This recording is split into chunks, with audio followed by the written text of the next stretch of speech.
రాజమండ్రిలో వైసీపీ మాజీ ఎంపీ భరత్ ధర్నాకు దిగారు. ఇసుక మాఫియా విచ్చలవిడిగా పెరిగిపోయిందంటూ ఆందోళన చేపట్టారు. భరత్ ఇసుకాసురుడు డౌన్ డౌన్ అంటూ ప్లకార్డులు ప్రదర్శించారు.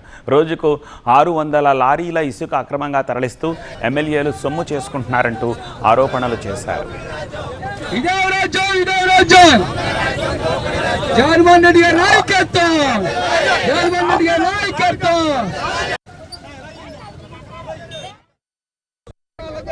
ఇసుక మాఫియా ఏ రకంగా జరుగుతూ ఉన్నది అనేది కేవలము ఇక్కడ స్థానికంగా ఉన్న ఈవీఎం ఎమ్మెల్యేకి కాసుల పంట.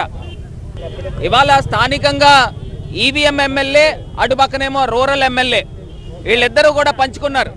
బ్రిడ్జికి అవతల పక్కన గ్యామన్ ఇండియా బ్రిడ్జికి అవతల పక్కనేమో రూరల్ ఎమ్మెల్యే అంట, ఇటు పక్కనేమో బ్రిడ్జికి యువతలేమో ఈవీఎం ఎమ్మెల్యే. అంటే వీళ్ళిద్దరూ కూడా బార్డర్లు కూడా వేసుకున్నారు, అక్కడ కంచి కూడా కట్టేశారంట. నువ్వు ఈ కంచి దాటి నువ్వు అటు రావడానికి లేదు, ఈ కంచి దాటి నువ్వు ఇటు రావడానికి లేదని అసలు ఆస్తులు పంచుకున్నట్టు ర్యాంపులు పంచుకున్నారు.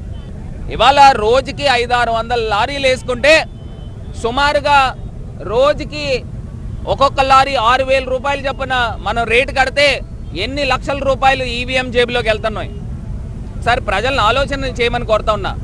ఇవాళ ధనదాహంతో దోపిడీ చేస్తూ ప్రజల ప్రాణాలను పొట్టన పెట్టుకుంటున్న ఈవీఎం ఎమ్మెల్యేకి ఇప్పటికైనా బుద్ధి రావాలి.